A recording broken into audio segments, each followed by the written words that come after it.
comment était installé le campement. Alors, à votre avis, plus je creuse, est-ce que plus c'est creux, plus c'est profond, plus c'est ancien, ou c'est plus récent? Non, plus je creuse, plus c'est ancien, plus c'est...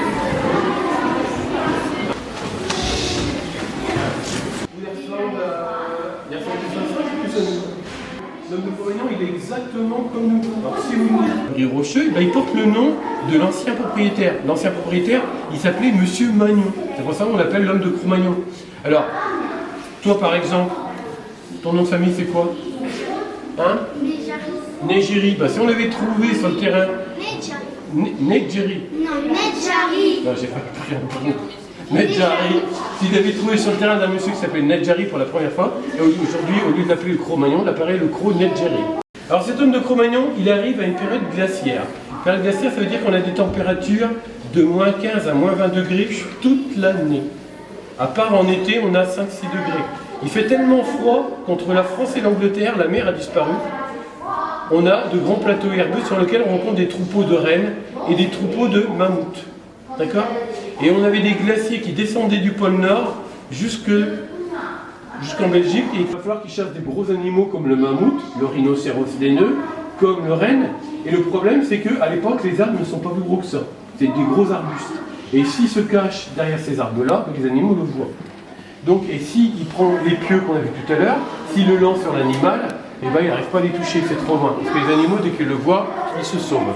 Donc notre homme préhistorique, je rappelle, il est comme nous, il va inventer de grandes saguées comme ceci, avec une pointe en os et en silex.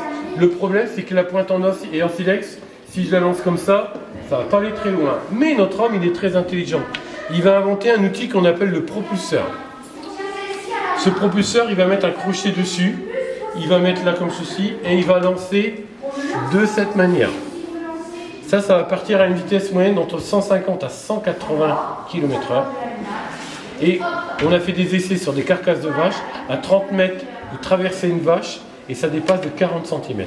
Donc c'est une arme très très dangereuse. D'accord? Alors, cet homme de Cro-Magnon, il a un autre problème, il fait très froid. Dans le sud de la France, il vit dans des grottes.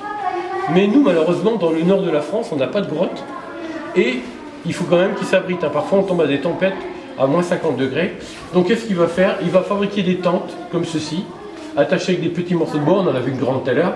Et pour empêcher la tente de s'envoler, il va mettre des grosses pierres. D'accord? Alors, il va aussi fabriquer des nouveaux outils en silex. Est-ce que vous vous souvenez de l'outil que j'ai utilisé tout à l'heure là? Oui, c'était ah oui, c'était Un outil qui était en forme d'amande, qu'on a vu juste avant. Tout le monde a déjà pris un caillou, l'a déjà envoyé sur une rivière, sur un étang. Quand le caillou tombe sur l'eau, qu'est-ce qui se passe au niveau de la surface de l'eau? Pour couper les branches, on va rajouter des petites dents, ça s'appelle une lame denticulée. Mon morceau d'os, regardez bien ce qui va tomber. Il y a des petits morceaux d'os. Ces petits morceaux d'os, je vais en faire un tas. Voilà, il n'y en a pas beaucoup, mais je vais faire un tas. Je vais la mélanger avec de l'eau, ça va me faire de la colle d'os qui va me permettre de coller mes plumes. D'accord? Alors, on ne fabrique pas que des outils en os, on fabrique aussi des outils en os. Là, par exemple, qu'est-ce que c'est? un cure-dent. Un cure-dent, non, je crois pas, non.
Comment on appelait l'outil qui nous servait à couper le roseau? qui nous permettait de faucher le blé. Ça porte un nom, ça. Voilà. Alors, ça nous indiquait qu'est-ce que ces groupes historiques capturaient comme animaux, quels animaux. Mais oui, est-ce que vous faites du trop contre lui dans la classe? Changer des choses. Est-ce que la discussion de la faute, c'est 60% de la viande, ça des animaux de chasse. Alors, on trouve des ossements. On voit aussi que là, ils ont découpé l'omoplate pour fabriquer un outil. Et bien, les historiques, c'est comme vous.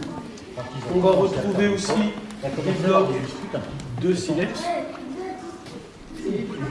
oui, c'est des vrais. Tous les objets, c'est des vrais. On va retrouver des objets. Voilà. Et on va retrouver quelque chose qu'on n'avait jamais trouvé à la période précédente. Ça, vous avez intérêt à me le trouver. Ça veut dire que là, c'est fabriquer un pot.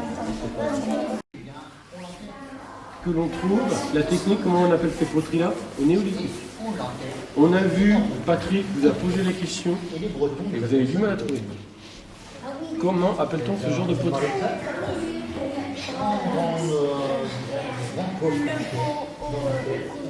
Très très bien. Tout le monde a entendu, bien entendu? Tout le monde le savait? C'était facile. Donc vous voyez, hein, on les retrouve, ces fameux pots, d'accord?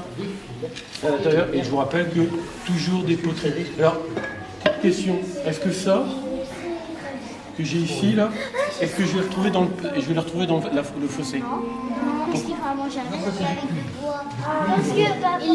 Parce qu'avec le caillou, là, Non. eh ben, ils ont, Pourquoi je ne retrouve pas, même si je l'avais mis à l'intérieur, pourquoi je ne retrouve pas ma cuillère en bois?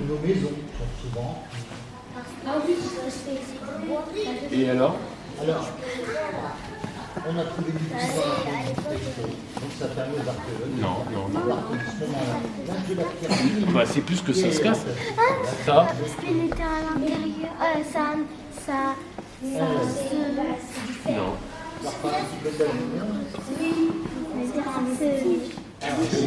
Pourquoi je retrouve du silex? Pourquoi je retrouve des ossements? Pourquoi je ne retrouve pas du bois? Pourquoi je ne retrouve pas les maisons? Pourquoi je ne trouve pas le roseau? Hein?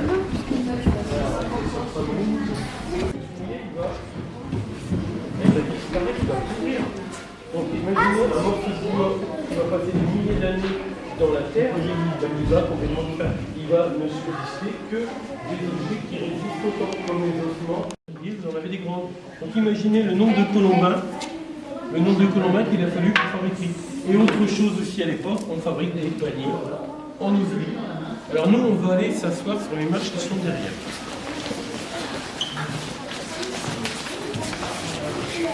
Ces haches-là vont nous permettre de couper les gros tondins qu'on a vu tout à l'heure pour la fabrication de la maison. D'accord? Alors, tout à l'heure, on a vu que pour fabriquer nos poteries, on avait utilisé des boudins qu'on appelait des colombins. Et bien cette technique de colombin, on va l'utiliser pour autre chose. On va fabriquer des paniers en herbe comme ceci. Cette herbe-là, on appelle du carex. Et au lieu de fabriquer un boudin d'argile, on va fabriquer un boudin en herbe. Et on va rajouter des morceaux d'herbe pour fabriquer ce genre de panier. Alors cette technique de colombin aussi va être utilisée pour fabriquer des paniers maintenant, mais avec de la paille. À quoi pouvait servir ce panier à la préhistoire? Hein? Pas du tout. Ça c'est vrai. De fabriquer du miel et de la cire. Élever des abeilles, il y avait des ruches autour des villages pour récupérer. Pour fabriquer une panier en osier, on prend une branche, vous voyez, on la passe derrière, devant, comme ceci. Est-ce que des paniers en osier, c'est encore utilisé aujourd'hui? Là, j'ai un autre panier, un petit peu étrange. Un poisson arrive, il va rentrer dans la nasse, il va manger l'appât. Si c'est un petit poisson, est-ce qu'il peut sortir?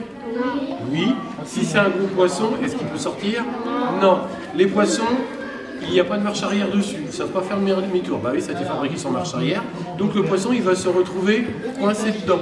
Moi, le soir, je remonte ma nasse hors de l'eau et je fais tomber mes poissons. Et j'ai récupéré plein de poissons sans fatiguer. Est-ce que des nasses, ça existe encore? Oui, ça existe encore dans certains pays. D'accord? Là, vous en avez aussi une Ça, plus c'est une petite. petite masse.